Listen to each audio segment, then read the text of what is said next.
This is Daf Yudches of Yerushalmi Berachos and the Daf Yomi Yerushalmi. Yesterday we read the Mishnah, and now we're up to the Gemara. So we're starting basically two lines down, Yudches of Aleph, second line down, right where it says Gemara. So Gemara. And this is going back on the Mishnah which says, Hayakar b'ter b'kez man mikra im kiven libo yotza b'im lav lo yotza. If you're reading the Torah in time for Kriya Shema comes, you're chavin, you're yotzei, and if not, you're not yotzei. So it's mentioned here brachos makvos. The assumption that the Gemara is making is that you didn't say the brachos. You don't say Birkos Kriya Shema, right? Because you're just laning. So it must be that brachos are not an impediment. You don't say Shema, even you don't say Birkos Kriya Shema. Now the next line, Rabbi Yoisa, is a very difficult line. And Farshim have very difficult time with it. The Gra and the Charedim move it from here to elsewhere in the Sugya, but we're going to try and learn as it is here, more or less along the lines of Pnei Moshe, although not 100%. Rabbi Yoisa, if you say that he had to make a bracha, birech, he already made a bracha. In other words, it could be that before he started laning, he actually made a bracha. And therefore, you have no raya that he doesn't make a bracha.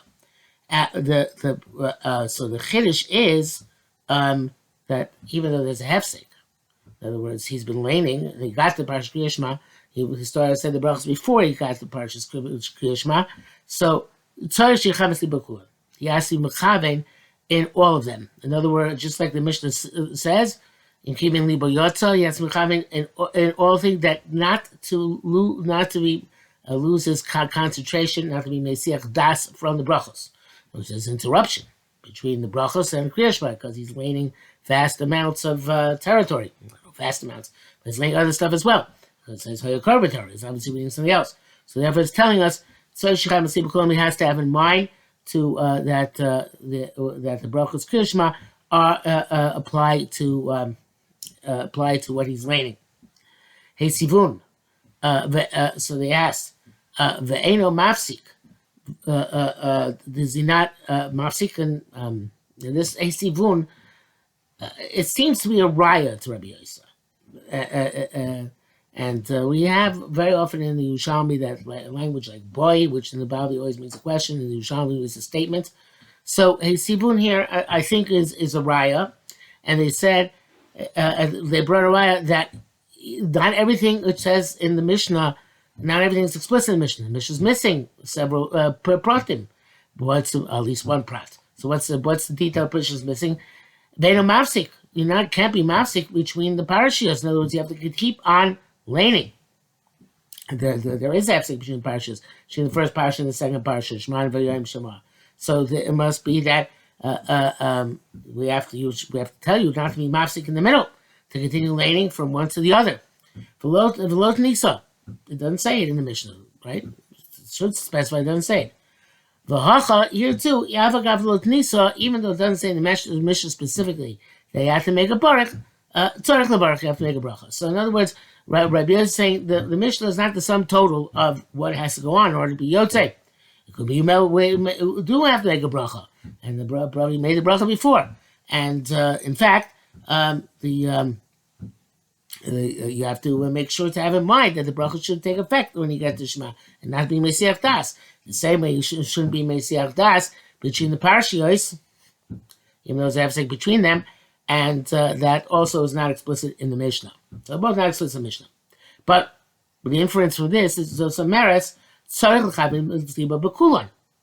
inference is that you have to take from our Mishnah is that you have to be chavin in all the parashas.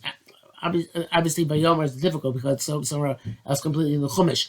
But in any event, Shema b'yom Shema, and we normally understand they don't like to be chavin in the first pasuk. So what is the case? Is it that you have to come the entire parasha, or parashas, or just first pasuk? Let's derive from here. Rabbi Acha, Mar B'Shim, Rabbi Yehuda, keeping Leo Perak Rishon.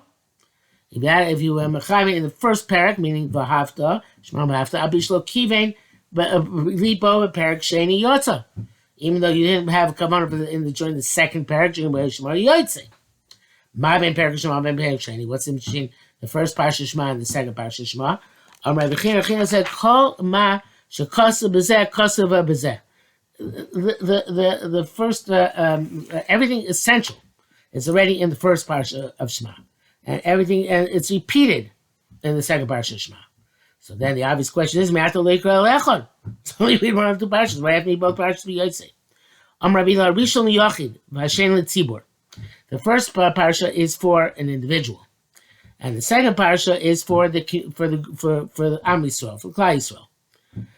Harishon L'Talmud. The first one is about learning. It doesn't say so much explicitly about the mitzvos. V'Hasheni L'Maisa. The second one speaks much more explicitly about the mitzvos we should do. As the Pnei Moshe says here, Harishon L'Talmud she'em mefurish bo kol kach mi'asiyas mitzvos. So that is much more explicit. So therefore, it adds on, but you got the gist of it in the first part. It expands, I should say. You got the gist of it in the first parsha. So therefore, the first parsha, the second parsha doesn't require that kavanah. Could be also that since the first parsha directly Yochid, you, the Yochid, have to be Mechavin. Second Parsha, which is directed to Tzibur, it's not so essential that the Yochid be Mechavin. But Kapora says no. Only the first two psukim require Kavanah. V'tani Kev, and we also learn the Braisa, V'shinantam, ad kan Kavanah become Eich L'shinun. From until V'shinantam, the Lord Bichlal, is they have to have kavana, but the next psukim you have to be shown in them, which means to recite them. You don't have to have explicit the kavana of Perush Hamilos, which you have to have in the first part of Shema. So the first three psukim of Shema. So it's kind of parallel to Shemona Esrei, where we say the first bracha requires kavana, not the rest of Shemona Esrei. But Shmuel Moilever says that, commentary from the 19th century, he says that Rashi in Daf Yigimel Av, the Umasle Arkan, says until Al Levavecha, which immediately before V'shinatam Levavecha, like the Yerushalmi, but the Taisa says there, you only need it for the first two psukim, right, until B'chol Modecha.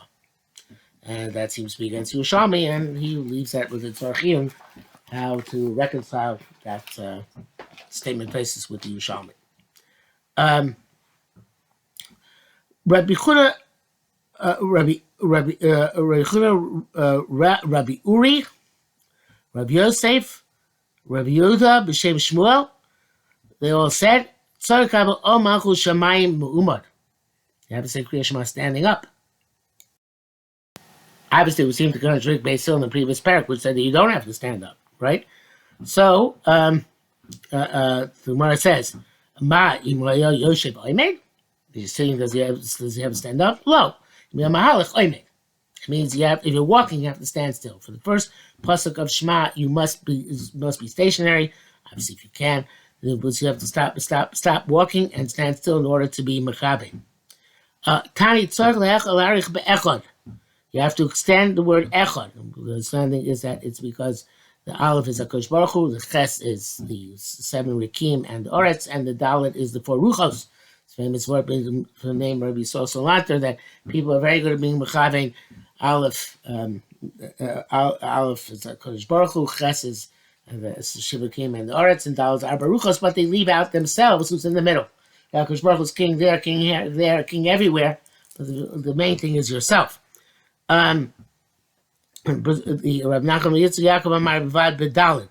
saw many years ago, and this is something which in a Kuntres has come Rabbi Yaakov Menetsky, I forget the name of the Kuntres, but he said that you can't really do it if you do an Ashkenazi Echad, because a D, an Ashkenazi, a D is or Dalid is can't be extended.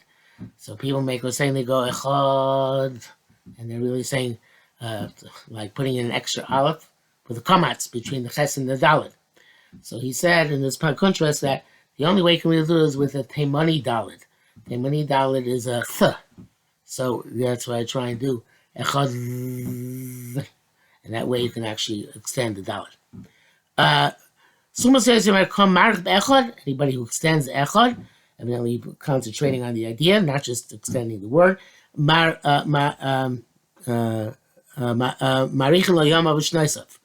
They extend his days and his years with good.